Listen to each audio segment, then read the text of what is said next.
Discussion keeps the world turning. This is Round Table. Have you noticed a greenish-gray spot on your garlic clove? Well, most people just slice it off and forget about it.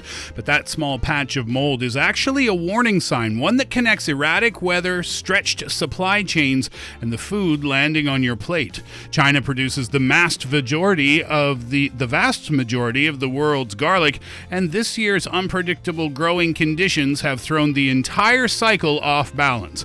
The ripple effect? Subpar garlic showing up in kitchens across the globe. We'll talk about it. We're live from our studios in Beijing. This is Roundtable. I'm Steve. Thanks for being with us today. And for the show, I'm with Yushan and Yushan. First up. If you have ever cooked with garlic, chances are it came from China. The country has long been the undisputed king of garlic production, supplying over 70% of the world's garlic. Henan province is often referred to as the breadbasket of China, but it's also the garlic capital of the world. And there is a very good chance that the garlic in your kitchen, whether you're in Nairobi, Kampala, Paris, or New York, its journey started right here. You just heard it. Most of the garlic on plates from Paris to Nairobi to New York starts in China.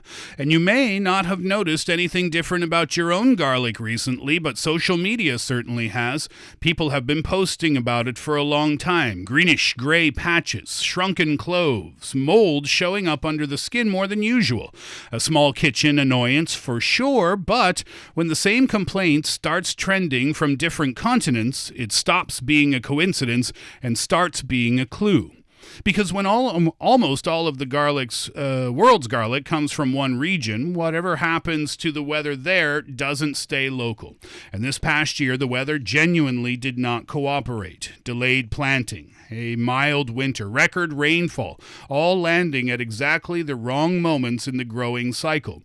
And it's not a China problem at all. That's what climate change does to a food system this concentrated. It turns one region's bad season into everyone's bad clove. So today, we're going to talk about this. Is climate change already sitting at our dinner table? And what does one small moldy clove of garlic actually tell us about the world that we're living in? This conversation that we're just about to have, at least for me, is such a great learning opportunity because I didn't even know that the majority of the world's garlic comes from China. Me neither, to be honest. This is a very astonishing number. And statistically, you mentioned it, China isn't just a major garlic producer. It's overwhelmingly the garlic producer. Most industry estimates put its share at somewhere between 72% and 90% of global production, depending on how it's measured. And with China alone growing more than 20 million tons a year, roughly 8 times more than India and the world's second largest producer. And why China specifically, the biggest producer of garlic, a combination of things is the reason: the right temperature climate across Shandong, Jiangsu, and Henan, basically from eastern part to the central part of China. I was just about to ask. So this is in the central part of the country, not way down south? Not that way south. down south, yeah. Mostly in the central and eastern part. And so these places have the temperature and climate for the plants phonetically cold then warm growing cycle. Yeah. So enormous amounts of arable land devoted to it and decades of accumulated farming infrastructure and export experience competitors haven't matched. There's actually one place, a county called Jinxiang, and it's located in eastern China's Shandong province. I looked it up a little bit now that we're talking about garlic, and it turns out in the clip we heard earlier, the reporter said, I'm at the capital of the world's garlic. Henan. That's Jinxiang in Shandong. Yeah, that's the exact place. And that place has become almost synonyms with the whole industry. It alone stores roughly 3/4 of the entire country's garlic inventory in more than 6,000 cold storage facilities. So we can basically say that place, along with the many regions and provinces that Yushan mentioned, is the garlic warehouse for the world. Yeah, and of course for China as well. It seems a little strange to think because if you hold a clove of garlic in your hand, it's very small, it's very non-threatening, and it doesn't seem to give any clues to real signs of climate change. But that's exactly what we're finding here. Yeah, these days when we cook garlic, even sometimes after a short time after we bought it from supermarkets, it starts to go bad very fast, or rather faster than before. So that's what's going on in the kitchen. That's the first that we notice. You peel a clove of garlic, notice a small greenish-gray patch. So what do you guys do? Do you cut it, or do you just toss the entire clove? I've noticed this. I cook with garlic a lot. Oh, yeah? A lot. Yeah, it's like a weird kind of food obsession for me. So I've noticed it quite regularly, actually. Not every single time, and not on every clove either. It just pops out. It just kind of pops out from time to time. And what I do is I just kind of cut that part off. Yeah, me too. And throw it away and keep going. Well, one thing is that if one part of a garlic has started to grow mold, the whole garlic should be thrown away because it's everywhere. The element, I don't know what to call, but they're in the garlic. So just throw the whole thing. Just like the fruit, if it's got a mold, just don't eat at all. I don't do that either. I just cut it off and eat the rest of it. That's the theory meets practicality, I guess. But also that leads back to the fields. That's one observation that people have in their kitchens. But all of the sources, we need to go back to the fields, especially here in China for the reasons we just covered. So climate change is making garlic farming increasingly unpredictable these days. And that's the biggest reason why we're seeing this more often too. Garlic depends on very specific conditions, like we mentioned, the right planting timing, enough cold exposure in winter, suitable weather at harvest, etc. So unusual rainfall that we're having here in China, especially in northern and central part of China in recent years, is indeed a big change of factor for the growth and the harvest of garlic. I didn't know that garlic was so picky about the growing conditions. If you have unusual rainfall or warmer temperatures in wintertime, or maybe shifting seasons that don't line up exactly with the planting times, all of that can be disruptive to the harvest. That's the second new knowledge to me today, because I thought garlic was one of the easiest things to grow, because when I was a kid, I even tried growing it by just placing them in a circle and then in a shallow dish of water, and then it will just grow out.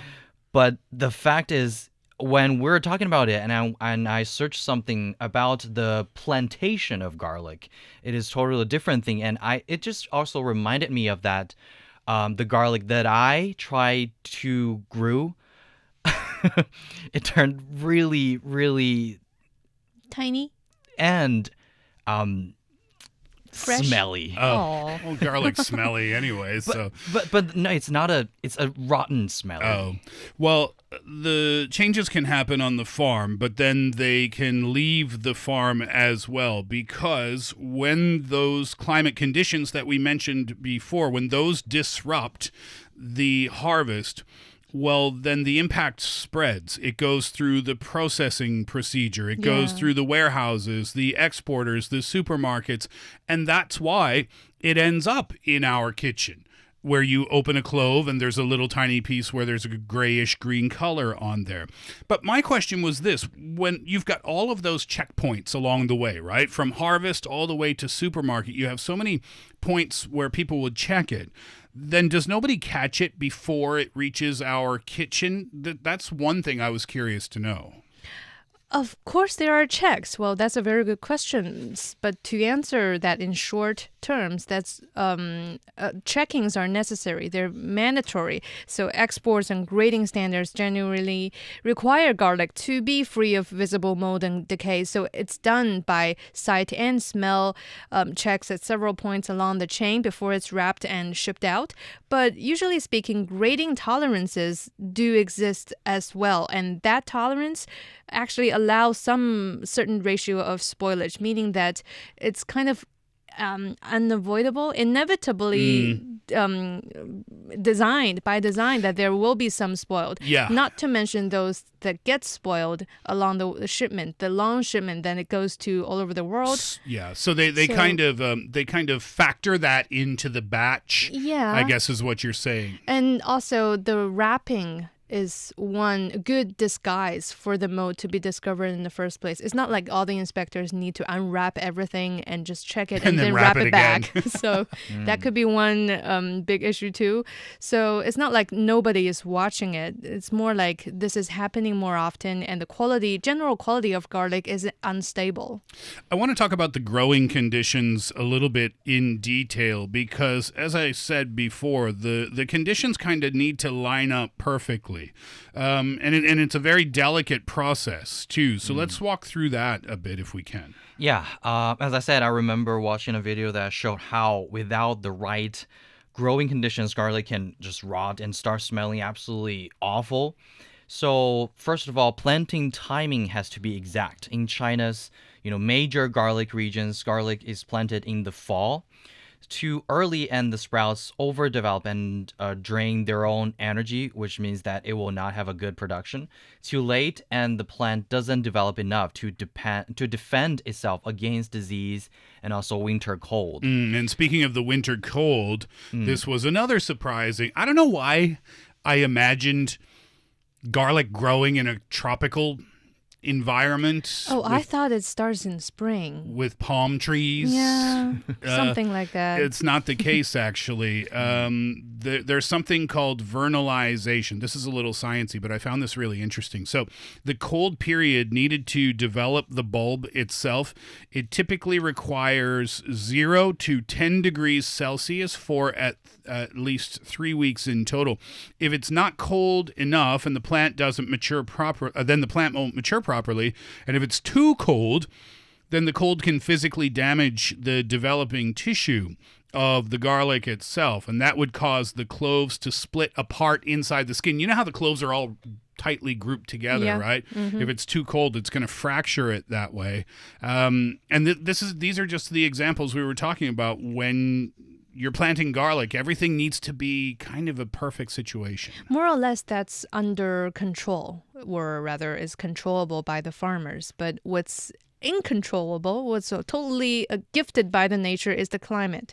But now that we have climate change, that's kind of changing the game, the role of the game continuously over the past few years. Things are also kind of being changed by that too in terms of growing garlic. So excessive rainfall, like I mentioned earlier, delayed planting by 3 to 6 weeks, and that happened in 2025, just last year. And also the mild winter, which means the temperature probably don't get as low as they should, that followed last year's rainfall meant garlic in Shandong kept growing during a period when it should have gone dormant. To put mild in perspective, 2025 was China's warmest year on record nationally, and Shandong's typical January average sits somewhere around -4 degrees Celsius to 0 degrees Celsius. So therefore, a mild winter means there are portions of that season that are noticeably warmer than the baseline. And so what that means is it's hard for the bulb to develop, the garlic clove, the bulb, to develop in the way that it needs to.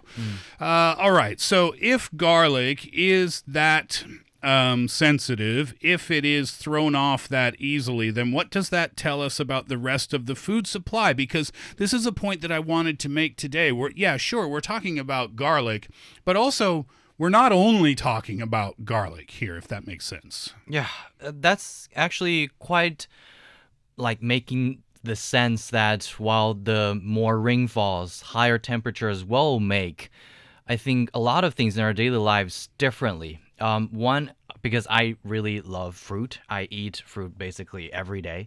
And one thing that I can expect is, okay, this year, people are saying because of the rainfall, most of the fruit will not be as sweet as before now.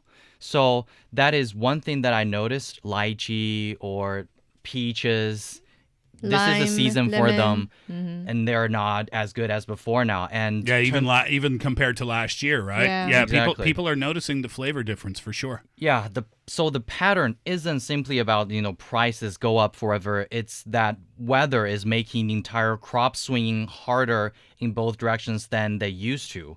So, which is arguably the more unsettling version of the story of the influence of the climate change. Yeah, and fruit's a great example here in China, and then there's easy examples from different parts of the world. Cocoa, for example, their prices tripled. I think that was back in 2024, after they had a drought at that time. Coffee followed kind of a similar arc. I think prices hit a 40-year high back in 2024 for, how do you pronounce that? Arabica? Yeah, Arabica beans. The bean, right? Yeah. There was a drought that damaged Brazil's crop. There's lots of different examples where prices are affected. And then you've got, and this is happening right now, right? Rice is another example. Back in 2023, there was a fear of drought and prices surged at that time, and then they're spiking again in 2026. El Nino is partly, if not a lot, to blame for that. Potatoes, too. It's just a long list of foods where changing weather patterns and changing temperatures are affecting things that we eat. So yes, the point there is that it's not unusual for garlic to be going through this type of situation.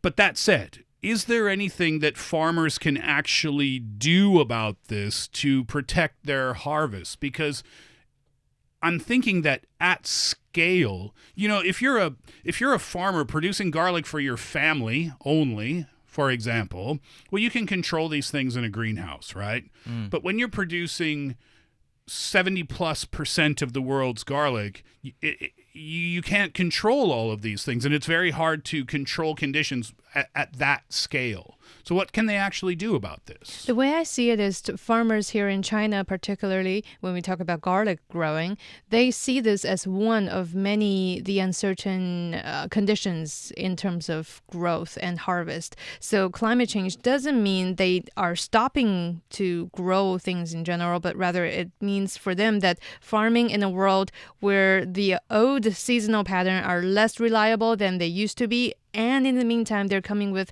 more, for example, more accurate weather forecasting that's becoming critical, so that science and tech are in place to help amend all the insufficiencies caused or inconveniences caused by climate change. We've talked about digital agriculture on Roundtable before.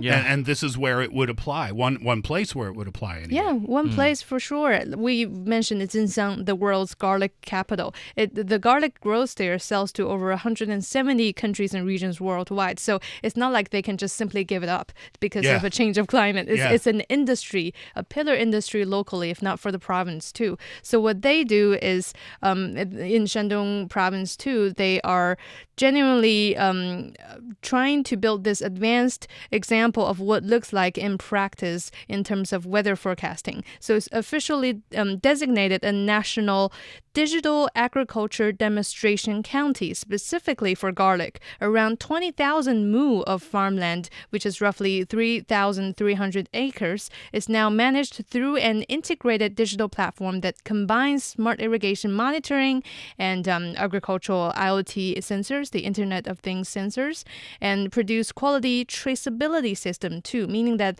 all the harvest and production produce amount is being traced digitally too. So that's alongside near total mechanization of planning and harvesting. So less human intervene while more machines taking up the job on watching over the land and harvesting. There's another thing they're doing as well, and that's with different varieties of garlic. There's one specifically that they've designed to fight against the cold. It's better at cold tolerance, and it's better at disease resistance as well. And apparently it matures 5 to 10 days faster than standard varieties, and it actually gives out more garlic as well, about 20% more in the yield. That system is called 金蒜number 5, meaning gold garlic. Oh, the golden garlic. The gold garlic Wow. number 5. And I think it's in collaboration with the Chinese Academy of Science and the Chinese Academy of Agricultural Sciences too. So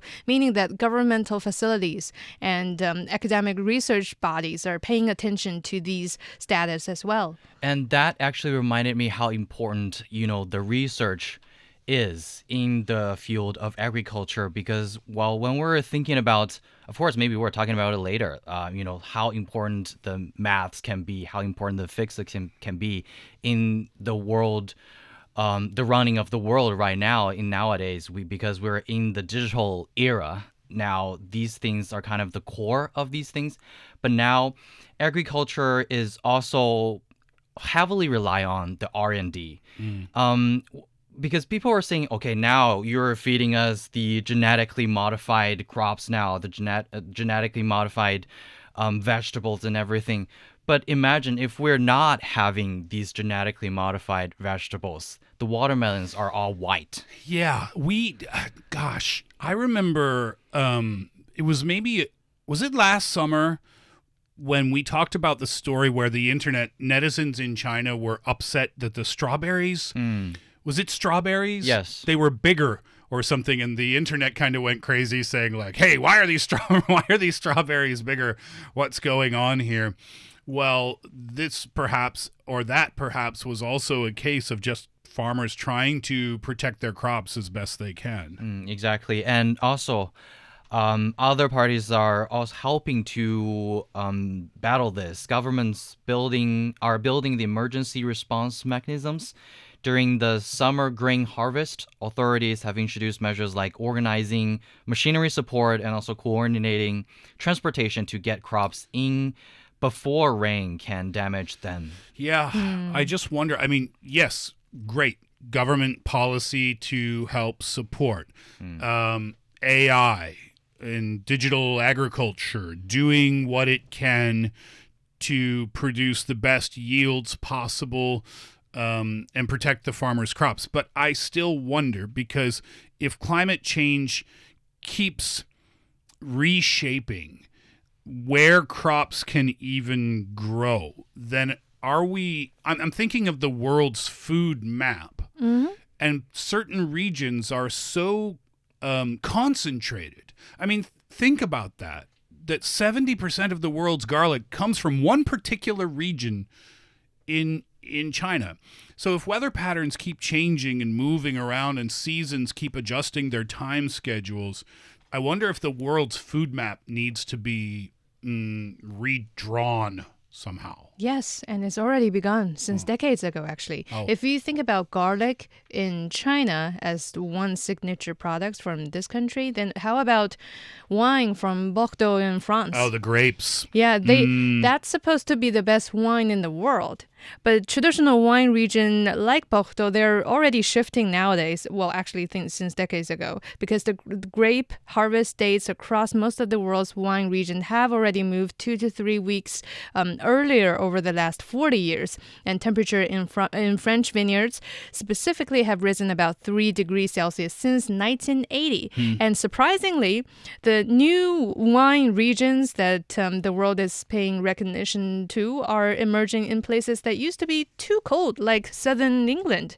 They have become a real serious wine growing region in the last couple of decades too. So region, I think that's a very nice word to be put here. It's not like in France, they stopped growing grapes and making wines. They're still doing it. I remember talking with a friend who actually owned a vineyard in Bordeaux, and she said the seasons are shifting, and every year the condition is changing, and it's different for them now. It's not that the business is done.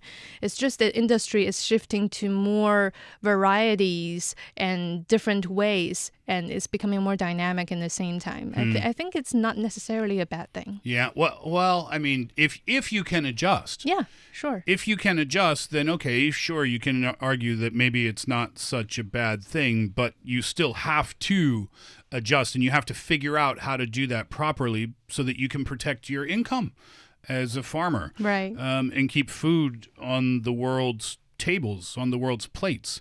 So, next year, 5 years, 10 years, 25 years later, what's farming actually going to look like? Because seems like climate change isn't going to change in the next 1 year, 5 year, 25 years later. Maybe that's the kind of the ultimate goal of combating the climate change. But at least now, what we can see is that we kind of mentioned it. It is the path that we need to go through. The farms or the agriculture needs to be smarter. And China's garlic belt is honestly already a preview of what that looks like. Using all of these technologies, IoT-based platforms, monitoring, and the mechanisms are exactly the kind of tools expected to spread more broadly, and it can help us to have that kind of precise forecasting, early warning systems, and smart irrigation digital tools, helping farmers adjust planting schedules in real time, and maybe a lot of these more greenhouses that can satisfy the demand of the global garlic need, or making these farms more vertical, maybe in in centimeter, it can have a more production. Bigger now. impact, yeah. And smart seeds, too. You talked about, what did you call it? Golden garlic? Yeah. 精算. Smarter seeds that can deal with different types of growing conditions are probably part of the answer as well. But it's just proof, right? If you were listening to our chat and you're thinking, okay, well, I listened to all of that and I understand what they're saying, but this is not a me issue. I don't like garlic. I don't buy garlic. I don't eat garlic. So this has no impact on my life. Or maybe you're thinking, heck, I don't even live in China. 70% of the world's garlic. Okay, but I don't live there. So what's the big deal? It doesn't affect me. Well, the answer is yes, it does affect you. And it doesn't matter whether you're here or not. Whether it's garlic or wheat or grapes or coffee, or keep going. The weather's changing patterns around the world have an impact on our food, how much we pay for that food, when we can eat that food, whether we realize it or not.